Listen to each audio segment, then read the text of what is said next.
जय हिंद दोस्तों, ज्ञान सागर सिविल एकेडमी में आप सबका स्वागत। आज का हमारा टॉपिक है wetlands and Ramsar sites of Uttar Pradesh. इस संदर्भ में एक बार यूपीपीसीएस में क्वेश्चन पूछा गया था, identify Ramsar sites of Uttar Pradesh and describe their features. इसलिए हमने यहाँ पे ट्राई किया कि इस टॉपिक से संबंध में जितने भी डायमेंशंस बनते हों सबको कैचअप करूं, कवर करूं। कुछ इंफॉर्मेशन से आज यहाँ पे प्रस्तुत किए हैं, कुछ नेक्स्ट क्लास में भी होंगी। तो आज हम यहाँ पे जो टॉपिक डिस्कस करेंगे उसमें जैसे कि डिफिनेशन मेंशन किया मैंने यहाँ पे। नेक्स्ट आपका क्या है कि कुछ डेटा और फैक्ट्स को मेंशन किया है इंडिया के संबंध में या यूपी के संबंध में। देन क्या है कि types of wetlands in Uttar Pradesh, UP के स्पेशल कॉन्टेक्स्ट में कौन कौन से वेटलैंड ज़्यादा प्रचलन में है या बहुत ज़्यादा है। ठीक है, रीजन वाइज फिर वेटलैंड्स को हमने यूपी के पॉइंट ऑफ व्यू से यहाँ पे क्लासीफाई किया है। फिर क्या क्या मैंने कि जो 13 वेटलैंड्स हैं उसको भी यहाँ पे डिस्क्राइब किया या मेंशन किया, और जो रामसर साइट्स 10 हैं उत्तर प्रदेश में, देखिए 10 रामसर साइट्स है उनको भी मेंशन किया ताकि आपको समझने में आसानी हो। ठीक है, अच्छा, उनका जो बेसिक फीचर है, इंपॉर्टेंस है, उसके आधार पे भी कुछ पॉइंट्स हमने यहाँ पे डिस्क्राइब किए हैं। कुछ अदर वेटलैंड्स हैं जो दूसरे एरियाज में हैं, उनकी भी अपनी इंपॉर्टेंस है, उनको भी हमने यहाँ पे कुछ छोड़ा नहीं है, मतलब कहने का तात्पर्य। और एनिमल्स और वेजिटेशन या प्लांट्स जो इन वेटलैंड्स में पाए जाते हैं, बहुत ही कॉमन और पॉपुलर हैं, उसको भी मैंने यहाँ पे मेंशन किया है। देखिए रामसर कॉन्वेंशंस 1971, उस कॉन्वेंशंस में जो आर्टिकल फर्स्ट है उसका, तो रामसर कॉन्वेंशंस के आर्टिकल फर्स्ट में या पहले आर्टिकल में वेटलैंड का डिफिनेशन दिया हुआ है। उसी वेटलैंड की डिफिनेशंस को हमने यहाँ पे कॉपी किया है।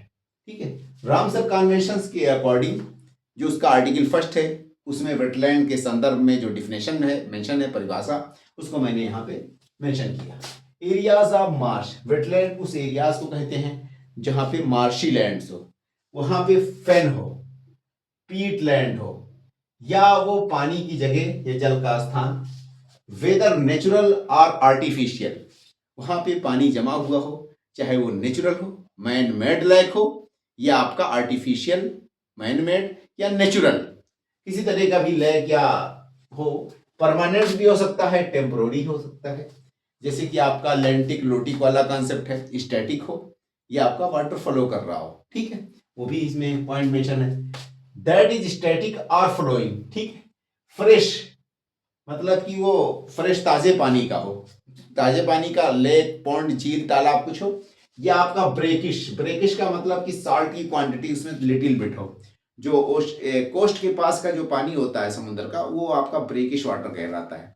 इनसाइड ओशन जो वाटर होता है वो ज्यादा साल्टी होता है, तो उसको सैलाइन वाटर कहेंगे। ठीक है, तो ब्रेकिश हो यानी कि कोस्ट के पास वाला जो एरिया हो, including areas of marine waters the depth of which at low tide does not exceed 6 metre.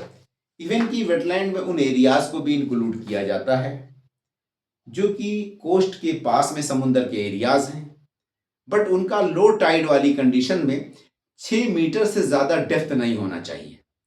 उन्हीं एरियाज को अगर 6 मीटर से ज्यादा है, मान लीजिए इनसाइड समुद्र में नहीं, बस कोस्ट के पास मैक्सिमम 6 मीटर तक का डेप्थ हो। ठीक है, उन एरियाज को भी वेटलैंड में हम यहाँ पे इंक्लूड करते हैं। तो इसकी डेफिनेशन में मैंने क्या देखा कि मर्शी एरियाज को भी इंक्लूड करते हैं, फेन और बोगी, ठीक है, पीटी, इस तरह के एरियाज। नेक्स्ट क्या है कि फ्रेश वाटर भी हो सकता है, साल्ट वाटर भी हो सकता है। नेक्स्ट क्या है कि आर्टिफिशियल भी हो, नेचुरल भी हो, आपका परमानेंट हो, टेम्पररी हो। जैसे कि धान की फसल है, वो भी वेटलैंड ही हो जाता है बरसात के सीजन में, तो पार्टिकुलर एरिया जहां पे धान लगाया जाता वो वेटलैंड वाली कंडीशन जनरेट हो जाती है, तो ये टेम्पररी हो गई। कोई तालाब है, परमानेंट है, ठीक है, या पॉन्ड्स है या लीक लेक है या झील तालाब जो भी है, ये सब क्या है कि परमानेंट में आ जाएंगे। ऐसे ही कुछ वाटर फ्लो वाली कंडीशंस में होती है, चैनल्स, रिवर, स्ट्रीम, नहर। ठीक है, कुछ आपका स्टैटिक जैसे कि झील है, तो लेंटिक और लोटिक वाला जो कॉन्सेप्ट है, फ्रेश हो सकता है यानी कि आपका सादा सिंपल पानी, ताजे पानी का, और जो ओशन के यानी कोस्टल एरियाज वाला, ठीक है, जिसको हम ब्रेकिश वाटर भी कहते हैं, जहां पे साल्ट की क्वांटिटी कम हो या बहुत ज्यादा साल्ट की क्वांटिटी हो, ठीक, या सलाइन ज्यादा हो। अच्छा, मैरीन अगर यानी कि जो कोस्टल एरियाज है उन एरियाज को ही इंक्लूड किया जाएगा जहां की लो टाइड वाली कंडीशन में उसका डेप्थ 6 मीटर से ज्यादा ना हो। ठीक है, तो ऐसे सारे एरियाज को क्या कहा जाता है, वेटलैंड कहा जाता है। इन एरियाज को वेटलैंड कहा जाता है अकॉर्डिंग टू रामसर कन्वेंशन 1971 में रामसर कन्वेंशन हुआ था वेटलैंड संबंध में, और उसमें ये डिफिनेशन प्रस्तुत किया गया था और इसके आर्टिकल फर्स्ट में इसको यही एक्सेप्ट किया गया डिफिनेशन, उसी को मैंने यहाँ पे मेंशन किया। 5 major wetland types are generally recognised. World स्तर पे, दुनिया स्तर पे, विश्व स्तर पे इन जनरल 5 तरह के ही वेटलैंड्स को रिकॉग्नाइज किए गए हैं। उनमें देखिए नंबर 1 पे हमने यहाँ पे मेंशन किया मैरीन से संबंधित, यानी ओशन, ये जो कोस्टल एरियाज है ओशन उससे संबंध में। उसमें कौन कौन से हो सकते हैं देखें आप, कोस्टल वेटलैंड नंबर 1 पे। नेक्स्ट पॉइंट आपका लगून्स, जैसे देखिए लगून हो सकता है, उसमें रॉकी बैक वाटर भी हो सकता है, रॉकी शोर का मतलब बैक वाटर टाइप। ठीक है, कोरल रीफ, तो लगून, कोरल रीफ ये क्या है, कोस्टल एरियाज के हैं, तो ये भी वेटलैंड में इंक्लूड किए जाते हैं। नेक्स्ट आपका क्या है, इस्ट्यूरीन। इस्ट्यूरीन का मतलब क्या है कि जो इस्ट्यूरीज होता है जिसको हम डेल्टा या इस्ट्यूरी कहते हैं, उन एरियाज को भी जहां पे रिवर और ओशन वाटर या सी वाटर दोनों आपस में मिक्सअप होते हैं। ठीक, उन एरियाज को क्या कहा जाता है, इस्ट्यूरीज कहा जाता है। इस्ट्यूरीज के कॉन्टेक्स्ट में देखिए डेल्टा हो गया, टाइडल मार्शेस हो गया, मैंग्रोव स्वाम्प्स हो गया, इन एरियाज को भी वेटलैंड में कंसीडर किया जाता है। नेक्स्ट आपका लैकुस्ट्राइन। लैकुस्ट्राइन का मीनिंग ही लैक होता है। लैकुस्ट्राइन टोपोग्राफी यानी कि लैक वाली टोपोग्राफी, झील वाली टोपोग्राफी, तो लैकुस्ट्राइन का मतलब झील, यानी झील को भी इंक्लूड करते हैं वेटलैंड में।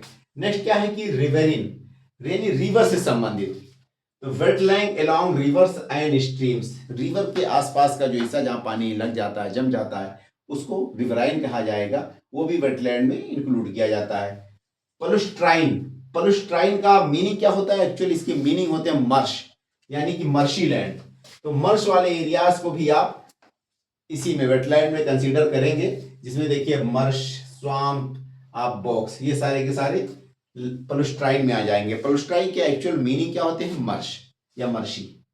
नेक्स्ट आपका ह्यूमन मेड वेटलैंड भी हो सकते हैं। ह्यूमन मेड वेटलैंड में जैसे आपका फिश पॉन्ड हो गया, फार्म पॉन्ड हो गया, ठीक है, irrigated agricultural land. Irrigated agricultural land का मतलब जैसे धान की खेत हो गई, उसमें पानी लोग ला करके भर देते हैं, पूरा डंप कर देते हैं, तो वो भी वेटलैंड में ही कंसीडर किया जाएगा, तो सीजनल वेटलैंड हो गया ये। ठीक है, रिजर्वायर्स, पॉन्ड्स, डैम्स, कैनाल्स, ये सारे के सारे क्या हैं, वेटलैंड में कंसीडर किए जाते हैं। देखिए वाटर लॉक्ड सॉयल, वेटलैंड की फीचर्स की अगर हम बात करें कि कैरेक्टर्स या फीचर्स क्या है वेटलैंड की, तो कैरेक्टरिस्टिक्स ऑफ वेटलैंड, वेटलैंड की कैरेक्टरिस्टिक्स या फीचर्स के पॉइंट ऑफ से 3 पॉइंट्स मैंने यहाँ पे मेंशन किए हैं। एक तो वो हाइड्रोफाइट्स की कैरेक्टर रखता हो, उसमें वेटलैंड होने के लिए क्या क्राइटेरिया है, क्या कैरेक्टरिस्टिक्स है। नंबर 1 पे वो हाइड्रोफाइट्स की कैरेक्टरिस्टिक्स हो, फीचर्स हो। दूसरे नंबर में आपका जो है हाइड्रिक सॉइल हो उसमें। नेक्स्ट नंबर पे आपका एनारोबिक हो। ये 3 फीचर्स के आधार पर वेटलैंड डिसाइड किया गया। ये जो पॉइंट्स हैं इनको कंसीडर किया गया वेटलैंड, क्यों कंसीडर किया गया, वजह क्या है, ये 3 फीचर्स इन सब में पाई जाती हैं। वो तीनों फीचर आपका क्या है, हाइड्रोफाइट्स। हाइड्रोफाइट्स का मतलब क्या है कि water locked soil adopted plant life, वो एरियाज जहां पे पानी जमा हुआ हो और पानी से संबंधित जो भी प्लांट्स है वो वहां पे आसानी से एडॉप्ट कर जाते हो, जम जाते हो, उसको क्या कहा जाता है, हाइड्रोफाइट। हाइड्रो का मतलब कि वाटर, और फाइटा से तात्पर्य क्या है कि प्लांट्स, तो वाटर में उगने जमने वाले प्लांट्स या वो प्लांट्स जो कि पानी जम जाने के बाद, पानी लग जाने या इकट्ठे हो जाने के बाद कुछ पार्टिकुलर प्लांट्स वहां पे एडॉप्ट कर जाएं वहां के इकोसिस्टम को, उसको कहा जाएगा हाइड्रोफाइट्स। तो नंबर 1 पे कैरेक्टर हो गया हाइड्रोफाइट। नेक्स्ट नंबर आपका हाइड्रिक सॉइल हो। वेटलैंड उन्हीं एरियाज को कहा जाता है जहां की मिट्टी या मृदा हाइड्रिक सॉइल हो। हाइड्रिक का मतलब कि जो सॉइल के ग्रेन है, दाने हैं, उनमें जो स्पेस होता है उसको क्या कहते हैं, मिट्टी के दानों के बीच के स्पेस को क्या कहते हैं, पोरस। तो वो पोरस में इम्पिटी ना हो, पोरस खाली ना हो, मिट्टी के दानों के बीच में जो स्पेस है उसमें पानी अंदर पेनिट्रेट करके पानी अपना स्थान ले लिया हो, यानी वो गैस एब्सेंस हो, किसी तरह का गैस या हवा उसमें ना पहुंचने पाए, और गैस और हवा की जगह पे मिट्टी के दानों के अंदर जो भी स्पेसेस हैं, जो जगह हैं, उनमें पानी जाकर के भर जाए, तो उस मिट्टी को क्या कहते हैं? हाइड्रिक सॉइल कहेंगे। हाइड्रो से बना यानी पानी से बना हुआ है, तो ऐसी मिट्टी को, मृदा को हाइड्रिक सॉइल कहते हैं। And spaces between each grains of soil are filled with water, यानी कि मिट्टी के जो दाने के ग्रेन्स हैं, जो स्पेस है खाली, उनमें पानी जाकर के अंदर तक पेनिट्रेट करके, रिस करके अंदर तक जाकर के पहुंच जाए और उनमें स्पेस ना बचे, तो उसको कहा जाएगा हाइड्रिक सॉइल। तो दूसरी फीचर हाइड्रिक सॉइल की है, उन्हीं एरियाज को कहा जाएगा जहां पे हाइड्रिक हो। नेक्स्ट आपका दिस सॉइल लेस ऑक्सीजन, और जब यहाँ पे पानी जाकर के इम्प्टी स्पेसेस में घर कर जाए, वहां पे बरस पानी भर जाएगा, तो वहां पे गैस नहीं पहुंच सकता, मतलब एटमॉस्फेयर से ऑक्सीजन की कमी होगी उस तरह की मिट्टी में या सॉयल में, तो उसको क्या कहेंगे? एनारोबिक। एनारोबिक का मतलब कि लेक ऑफ ऑक्सीजन। तो these soils often lacks oxygen, और इस तरह की मृदा में ऑक्सीजन नहीं पहुंच पाएगा। वजह क्या है? कि ऑलरेडी वहां पे वाटर उन खाली स्पेसेस में जाकर के भर चुका होता है, ठीक है, इसलिए वहां पे ऑक्सीजन नहीं पहुंचेगा। तो ऐसी मृदा को आप क्या कहेंगे? ऐसी कंडीशन को क्या कहते हैं? एनारोबिक सॉयल या एनारोबिक कंडीशन, ठीक। ये आपके जो है कुछ कैरेक्टरिस्टिक्स है जो कि वेटलैंड से संबंधित है। अब हम चलते हैं डेटा और फैक्ट्स की बात करें। पहले नंबर पे इंडिया के बारे में देखें कि इंडिया में कितने एरिया पे वेटलैंड फैला हुआ है। वेटलैंड पूरे भारत में लगभग 18% जोग्राफिकल एरिया पे वेटलैंड है। इंडिया के, हाँ, इंडिया में लगभग 18% यानी 18.4% कंट्री के पूरे एरिया में, जोग्राफिकल एरिया में वेटलैंड फैला हुआ है। ये जो 18% एरिया पे पूरे भारत के वेटलैंड फैला हुआ है, इसमें 70% तो आपका पैडी क्रॉप्स वाला वेटलैंड है, यानी कि धान की फसल की वजह से जो वेटलैंड क्रिएट होता है वो आपका 70% है। वही पॉइंट मैंने मेंशन किया कि wetland occupy 18.4% of countries area. पूरे भारत का 18% भाग पर वेटलैंड फैला हुआ है। इंडिया की बात चल रही है। Of which 70% are paddy cultivation. 70% जो भी वेटलैंड पूरे भारत का है उसमें 70% पैडी कल्टीवेशन की वजह से वेटलैंड क्रिएट होता है, ठीक है। तो हमारे पास जितना भी वेटलैंड है यानी सीजनल है, टेम्पोररी टाइप वेटलैंड ज्यादा है। अब यूपी की बात करते हैं, कितने एरिया पे वेटलैंड फैला हुआ। उत्तर प्रदेश में देखते हैं, wetland spread over 11 lakh hectare in Uttar Pradesh. Uttar Pradesh में 11 लाख हेक्टेयर एरिया पे वेटलैंड फैला हुआ है। यूपी में वेटलैंड कितने एरिया में है? 11 लाख हेक्टेयर एरिया पे वेटलैंड यूपी में फैला हुआ है। इसका मतलब क्या है कि जो 11 लाख है उसको परसेंटेज के टर्म जब हम देखेंगे तो 4.8% of geographical area of state, Uttar Pradesh के टोटल भौगोलिक क्षेत्र के 4.8% एरिया पे वेटलैंड फैला हुआ है। यूपी के टोटल जोग्राफिकल एरिया के 4.8% भाग पर या पार्ट्स पे वेटलैंड फैला हुआ है। देखिए types of wetlands in UP. UP में मोस्टली किस तरह के वेटलैंड्स हैं? हमने वेटलैंड्स तो मेजर जो भी टाइप्स हैं यहाँ पे डिस्क्राइब कर दिया। तो इन वेटलैंड्स में से कौन कौन से वेटलैंड यूपी में ज्यादा कॉमन है, बहुत ज्यादा लोकेटेड है या सिचुएटेड है? तो types of wetlands in UP, ठीक है। नंबर 1 पे मैंने मेंशन किया ऑक्स बोल लैक्स। उत्तर प्रदेश में कॉमन जो वेटलैंड्स हैं उनमें नंबर 1 में ऑक्स बो लैक है। दूसरे नंबर पे लैक्स एंड पॉन्ड्स, यानी कि जो झील, तालाब, इस तरह के। तीसरे नंबर पे marshy lands and swampy lands. Marshy और स्वाम्पी लैंड तीसरे स्थान पे हो गया आपका। चौथे स्थान पे क्या है? Seasonal water logged wetland. Seasonal water logged wetland का मतलब जो तलछटी, जो निचला हिस्सा होता है, लो लाइंग एरियाज, वहां आकर के पानी जमा हो जाता है। जैसे बहुत सारे एरियाज है जहाँ पे रिवर का पानी आकर के साइड बाई में और लो लाइंग एरियाज होता है वहां पे जमा हो जाता है, ठीक है, या बरसात का पानी आकर के कभी कभी कलेक्ट हो जाता है, तो उन एरियाज को कहा जाता है सीजनल वाटर लॉग्ड वेटलैंड। ऐसे भी बहुत बड़े एरिया में यूपी में ऐसे हिस्से हैं। Man made water bodies, man made water bodies का मतलब कि वही पॉन्ड्स हो गया, टैंक्स हो गया, ठीक है, या सिंचाई के लिए पॉन्ड्स या फिशिंग के लिए ponds. Permanently water locked area, कुछ ऐसे हैं कि वहां पे परमानेंट पानी जमा हो जा रहा है, ऐसे भी कुछ वेटलैंड्स यूपी में हैं। कुछ बहुत सारे वेटलैंड्स यूपी में जैसे कि टैंक्स हैं। कुछ वेटलैंड्स आपका जो है ऐश वाटर कूलिंग पॉन्ड्स, ऐश का मतलब होता है राख। थर्मल पावर प्लांट्स में कोयला जब बर्न होता है तो बहुत भारी मात्रा में उसकी राख निकलती है, वो रॉक को कलेक्ट किया जाता है और उसको मॉइस्चर डाल करके कैसे तैसे उसको एक पार्टिकुलर उसमें पॉन्ड में इकट्ठा कर दिया जाता है, ठीक है, तो वो भी वेटलैंड में कंसीडर होता है। या वाशरीज यानी कोयले को धुलते वक्त जो आयरन स्टील इंडस्ट्री में खासकर जो वाशरीज होती है उसको धुलते हैं तो भी मलबा बहुत सारा निकलता है, तो वो भी वेटलैंड वाली कंडीशन वहां पे भी क्रिएट हो जाती है, तो उसको कहा जाता है ऐश वाटर कूलिंग पॉन्ड, ठीक है। देखिए रीजन वाइज वेटलैंड इन उत्तर प्रदेश, उत्तर प्रदेश में अगर हम रीजन के पॉइंट ऑफ व्यू से देखें तो किस किस रीजन में किस तरह का वेटलैंड पाया जाता है, पार्टिकुलर किसी एक एरिया में कौन सा वेटलैंड ज्यादा पॉपुलर होगा, उसके पॉइंट ऑफ व्यू से हम बातें करें, ठीक है। तो नंबर एक में देखिए तराई एरिया है। तराई एरिया में बहुत ज्यादा वेटलैंड पाया जाता है, बहुत कॉमन है मार्शी और स्वाम्पी वेटलैंड तराई एरियाज में। तराई एरियाज के बारे में हम डेली पढ़ते हैं, तो मार्शी और स्वाम्पी टाइप वेटलैंड आपका तराई एरियाज में। गैंजेटिक प्लेन में आपका मोस्टली ऑक्सबो लेक्स है।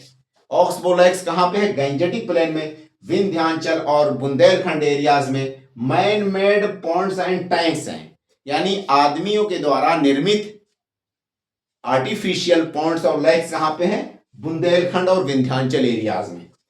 अच्छा, अब हम बातें करेंगे पहले नंबर में वेटलैंड्स की। टोटल वेटलैंड्स यूपी में 13 हैं। इन 13 वेटलैंड में से 10 वेटलैंड को रामसर साइट घोषित किया जा चुका है। ये 10 वेटलैंड जो रामसर साइट घोषित किए जा चुके हैं उनको हमने नीचे लिख दिया, और उसी के ऊपर जो 13 वेटलैंड्स हैं उत्तर प्रदेश में उसको मेंशन किया है।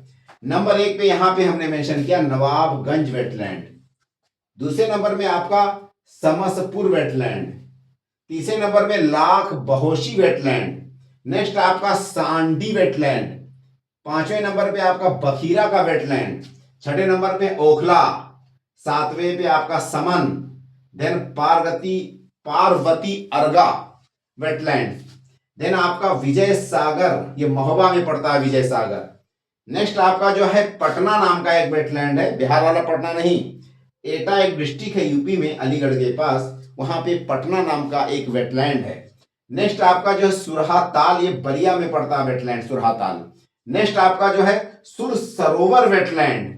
नेक्स्ट आपका doctor Bhimrao Ambedkar bird sanctuary wetland, ये आपका प्रतापगढ़ डिस्ट्रिक्ट में पड़ता है doctor Bhimrao Ambedkar bird sanctuary wetland, ठीक है। एक पॉइंट, ये जो 13 वेटलैंड्स हमने मेंशन किए, वेटलैंड का मतलब कि रेगुलर तौर पे यहाँ पे पानी जमा ही जमा होता है। बर्ड्स के सस्टेनिंग करने के लिए जो भी वातावरण जो इकोसिस्टम चाहिए वो यहाँ पे आसान प्रॉपरली अवेलेबल्स हैं, इसलिए ये सारे वेटलैंड जो 13 हमने मेंशन किए ये बर्ड सेंचुरीज भी हैं। ये वेटलैंड जो हमने यहाँ पे मेंशन किए ये बर्ड सेंचुरीज भी हैं।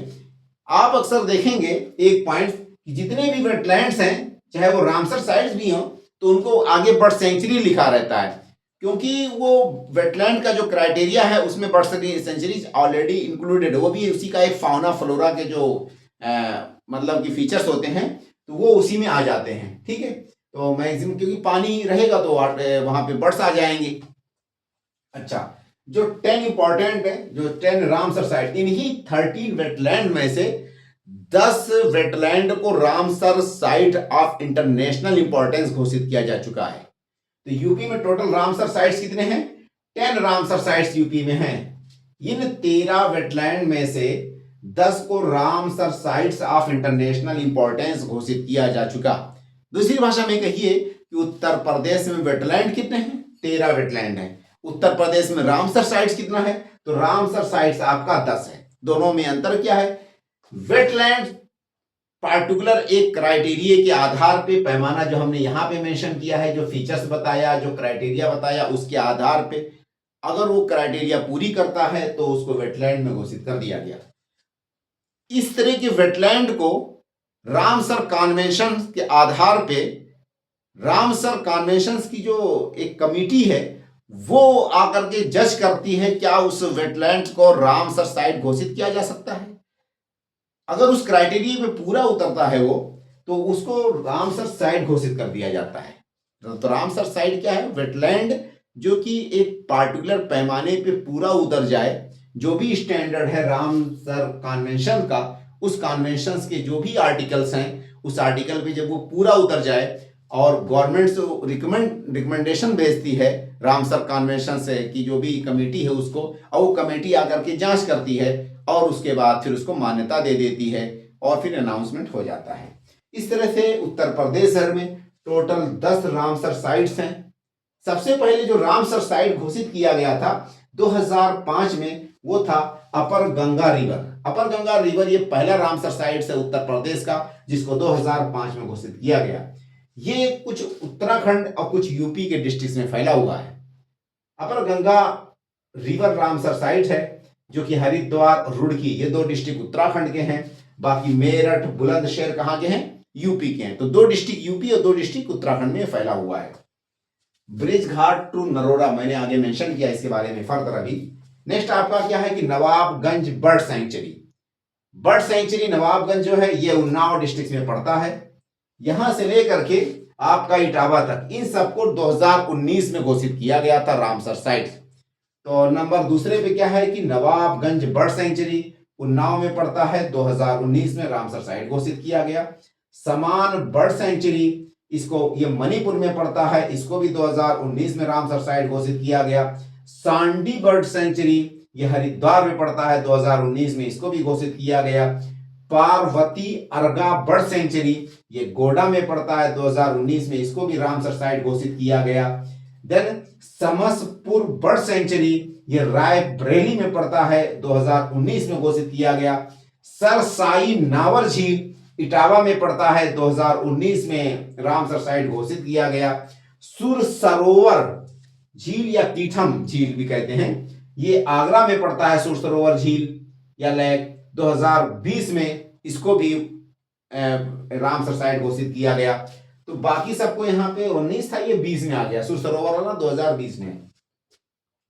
9वें नंबर पे देखिए हैदरपुर वेटलैंड है, ये मुजफ्फरनगर और बिजनौर डिस्ट्रिक्ट में पड़ता है। हैदरपुर वेटलैंड ये आपका 2021 में घोषित किया गया हैदरपुर वाला, ठीक है। बखीरा सेंचुरी ये आपका संत कबीर नगर डिस्ट्रिक्ट में पड़ता है। बखीरा बर्ड सेंचुरी है ये। बखीरा क्या है? बर्ड सेंचुरी है, संत कबीर नगर डिस्ट्रिक्ट में पड़ता है। 2022 में इसको घोषित किया गया। कहीं कहीं पे बखीरा को और हैदरपुर को 2021 मेंशन रहता है, ठीक है, बट गवर्नमेंट के साइड में हमने चेक किया तो 2022 इसका मेंशन था बखीरा सेंचुरी का, ठीक है। अच्छा, अब इन्हीं वेटलैंड्स के बारे में हमने कुछ पॉइंट्स यहाँ पे डिटेल में मेंशन किए। देखिए नंबर 1 पे अपर गंगा रिवर। अपर गंगा रिवर जो रामसर साइड है ये फैला हुआ है ब्रज घाट से नरोरा तक। ब्रज घाट से लेकर के नरोरा तक। ब्रज घाट का मतलब कि हरिद्वार में कहीं पड़ता है, और नरोरा जो कि बुलंदशहर का एक टाउन है, न्यूक्लियर प्लांट भी है, वहां तक ये फैला हुआ है आपका अपर गंगा रिवर, ठीक है। गंगा रिवर पे है ये। अच्छा, इसमें डिस्ट्रिक्ट में हमने मेंशन ही किया कि उत्तराखंड के 2 डिस्ट्रिक्ट हैं आपका, हरिद्वार, रुड़की। मेरठ और बुलंदशहर किसके हैं? यूपी के डिस्ट्रिक्ट से, ठीक है। इंपॉर्टेंस की अगर बात करें तो यहाँ पे आपका गैंजेटिक डॉल्फिन पाया जाता है। यहाँ पे क्या है? गैंजेटिक डॉल्फिन, यानी फाउना फ्लोरा के बारे में भी हमको जानना जरूरी है कि कौन कौन से फाउना, कौन कौन से फ्लोरा।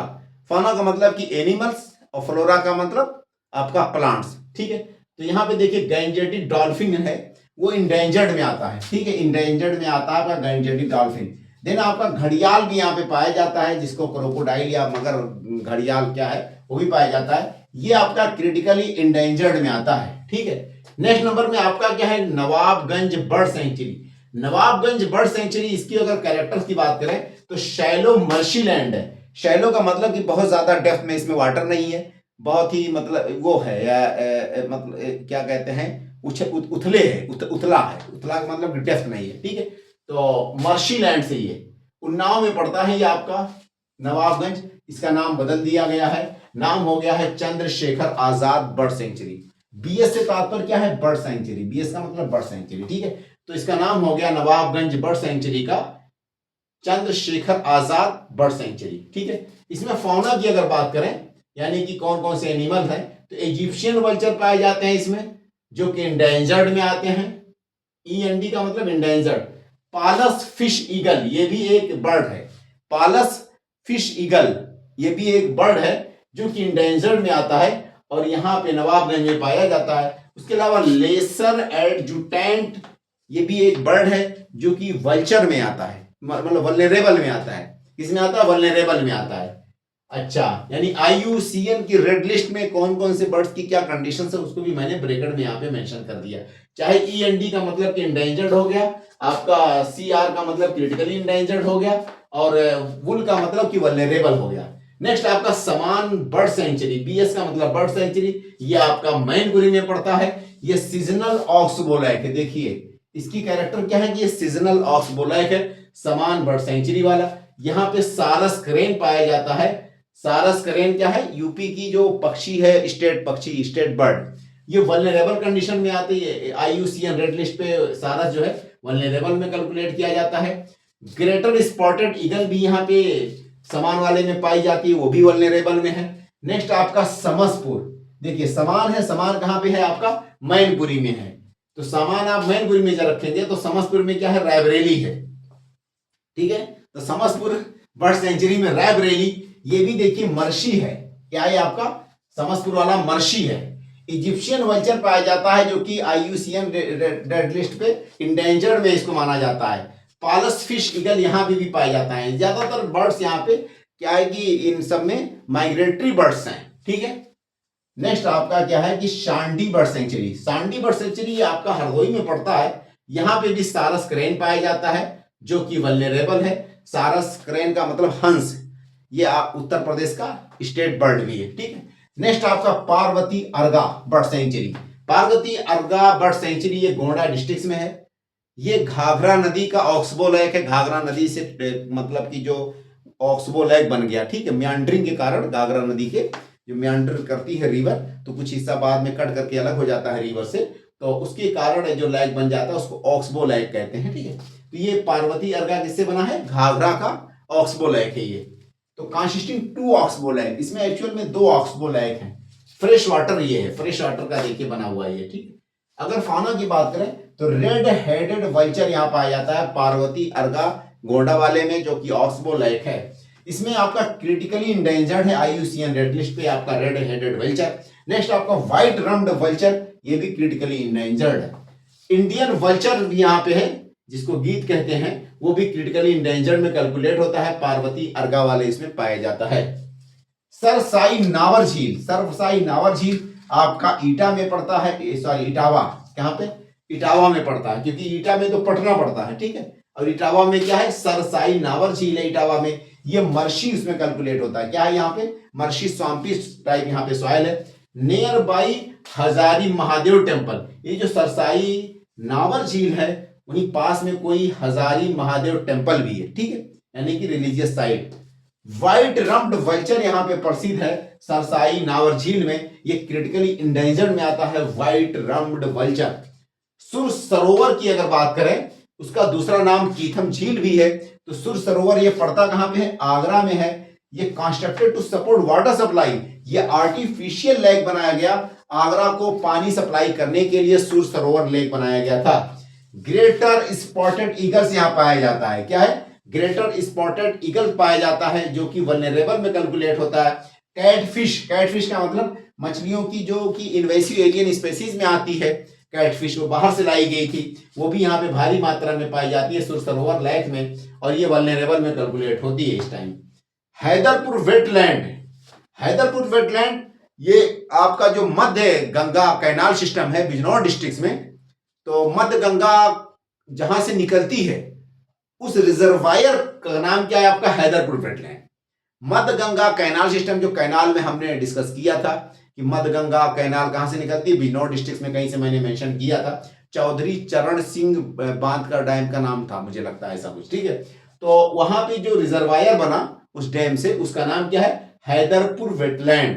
ये आपका लोकेटेड इन हस्तिनापुर, हस्तिनापुर तक इसका पानी मतलब कि फैला हुआ है, वाइल्ड लाइफ सेंचुरी में भी, वहीं सेंचुरी के बाहर या सेंचुरी के पास में ही या अंदर भी हो सकता है कि इसका पानी पूरा का पूरा एरिया को कैचअप करता हो, ठीक है। और डैम कौन सा बनाया गया था, वही चौधरी चरण सिंह वाला, जो मधगंगा कैनाल निकाला गया था। तो उस डैम से जो रिजर्वायर बना उसका नाम है हैदरपुर वेटलैंड, ठीक है। अच्छा, मधगंगा कैनाल या गंगा बैराज वहीं से निकलता है, कंस्ट्रक्टेड बाई मधगंगा कैनाल या मधगंगा बैराज, ठीक है। हस्तिनापुर में वाइल्ड लाइफ में पूरा का पूरा पानी कौन सा वाटर लॉक्ड होता है, यही, ठीक है, मधगंगा कैनाल बैराज वाला डैम वाला, ठीक है। फौना की अगर बात करें कौन कौन से यहाँ पे जानवर हैं, तो देखिए घड़ियाल, घड़ियाल यहाँ पे भी पाया जाता है, क्रिटिकली इंडेंजर्ड में है ये, ठीक है।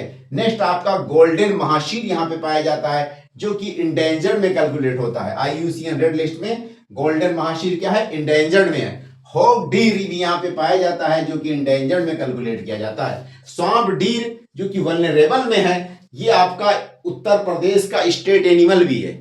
स्वाम्प डीर क्या है, स्टेट एनिमल है उत्तर प्रदेश का, जिसको 12 सिंघा भी कहते हैं, ठीक है। तो यहाँ पे स्वाम्प डीर भी पाया जाता है हैदरपुर वेटलैंड में, और स्वाम्प डीर आपका दुधवा में भी पाया जाता है। स्वाम्प डीर आपका कई जगहों पे और भी पाया जाता है, और मुझे लगता है कि यूपी का जो स्टेट बर्ड है वो swamp, sorry state animal, UP का जो स्टेट एनिमल है वो क्या है, स्वाम्प डीर, जिसको 12 सिंघा कहते हैं, यानी कि ऐसे कैनाल टाइप उसमें कई कई वो निकले रहते हैं, सींगें निकली रहती है, सींग में सींग निकली रहती है, टोटल 12 होती हैं, ठीक है। स्वाम्प डीर जो है स्टेट एनिमल आपका मध्य प्रदेश का भी है, ठीक है।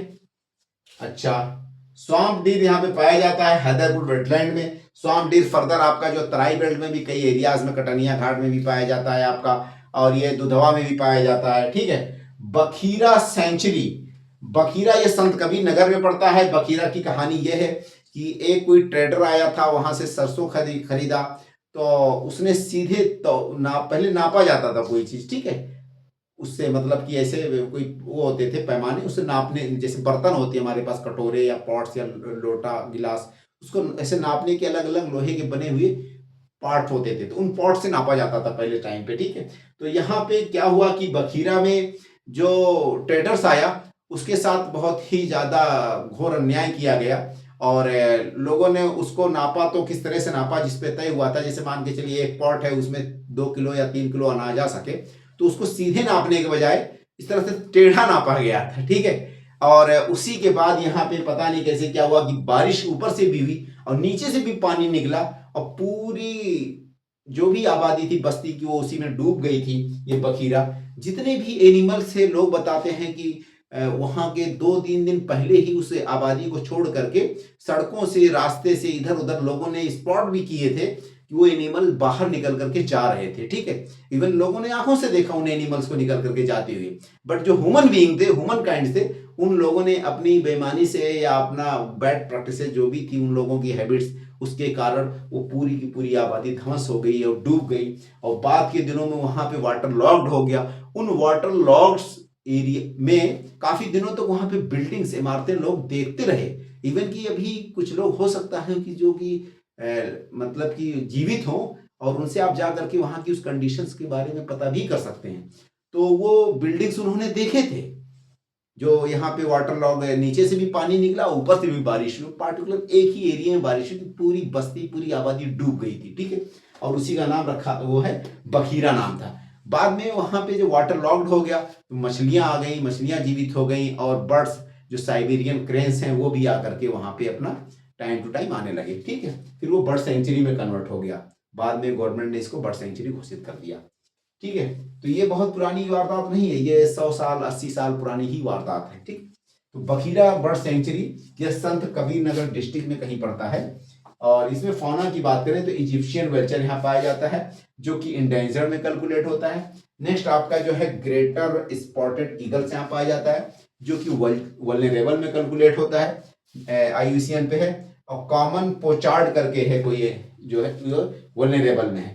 स्वाम फ्रैंकोलिन करके कोई बर्ड्स है, वो वल्नरेबल में है, ठीक है। ये बखीरा सेंचुरी की कहानी है। देखिए, some other wetlands located inside tiger reserve, wild life sanctuaries and national parks. ये तो इंपॉर्टेंट वेटलैंड्स और आपका रामसर साइट उत्तर प्रदेश के थे ही थे।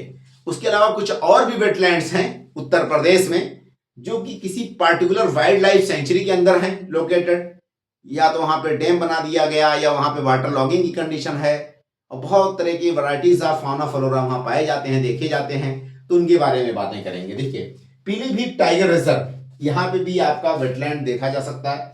उसके अलावा Dudhwa national park, Dudhwa national park में भी वेटलैंड आप पा सकते हैं, देख सकते हैं।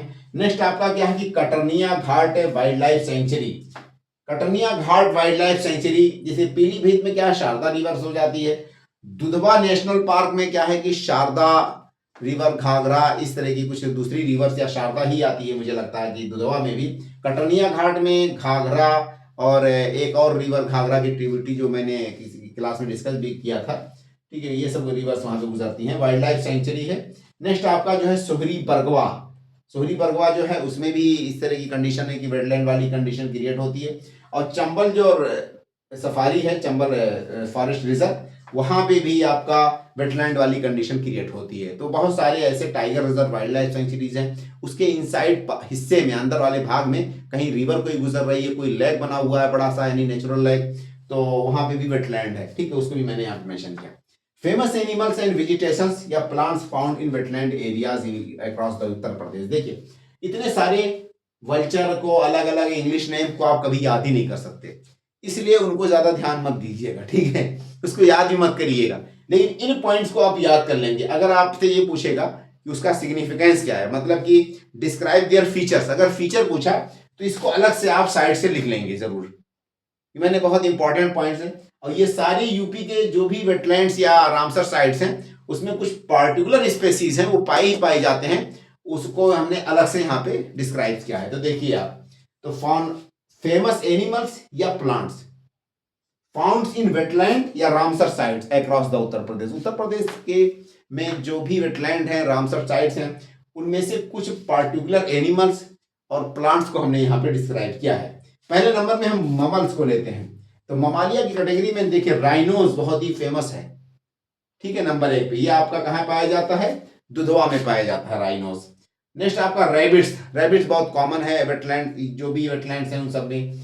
नेक्स्ट आपका जो है ऊद बिलाव, ऊद बिलाव एक जानवर है, ये भी, उसको ओटर कहते हैं, ओटर, ठीक है। नेक्स्ट आपका गैंजेटी डॉल्फिन, ये भी ममालियन में आती है, ये भी बहुत इंपॉर्टेंट एनिमल में है। नेक्स्ट आपका जो है बारहसिंघा, बारहसिंघा को हम क्या कहते हैं, स्वाम्प डीर भी कहते हैं, और ये आपका स्टेट एनिमल है। क्या है, स्टेट एनिमल यूपी का कौन है, बारहसिंघा है। 3 ममालियंस को आप मेंशन करेंगे, और ये जो इतना ज्यादा खुरापात हमने मेंशन किया इसको आप छोड़ देंगे, ठीक है, इनको जरूर याद कर लेंगे। बर्ड्स, ज्यादातर बर्ड्स यहाँ पे देखेंगे आपकी माइग्रेटरी बर्ड्स बहुत सारी आती हैं। साइबेरियन बर्ड्स आप देख सकते हैं उत्तर प्रदेश के अलग अलग झीलों में, वेटलैंड में और रामसर साइट्स में। कुछ आपकी लोकल बर्ड्स हैं, तो दोनों मैंने यहाँ मेंशन किया।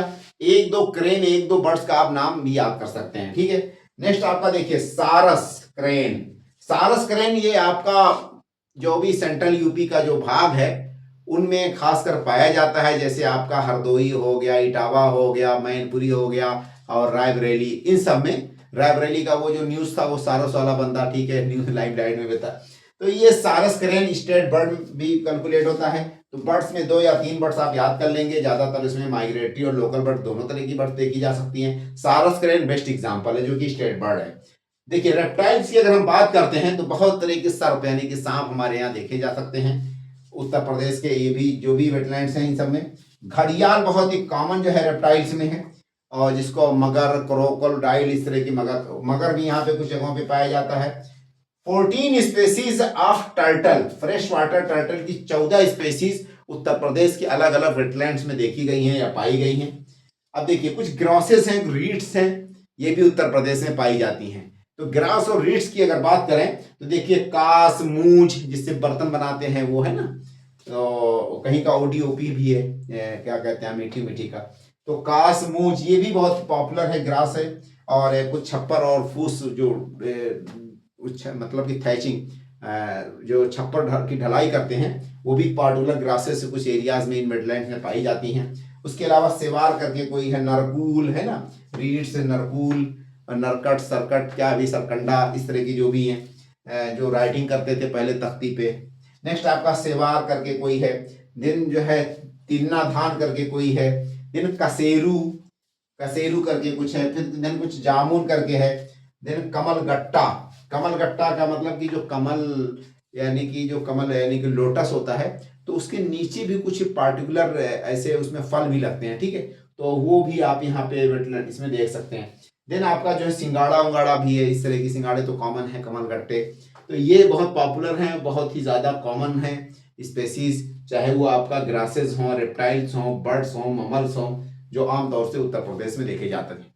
कुछ आपका वेटलैंड रामसर साइट से संबंधित उत्तर प्रदेश में क्या चैलेंजेस हैं और गवर्नमेंट ने क्या स्टेप उठाए हैं, या गवर्नमेंट की क्या स्कीम्स या इनिशिएटिव्स हैं, उसके बारे में हम नेक्स्ट क्लास में डिस्कस करेंगे। यहीं पे एंड करते हैं। आप लोगों से रिक्वेस्ट है मेरे चैनल को लाइक और सब्सक्राइब करें।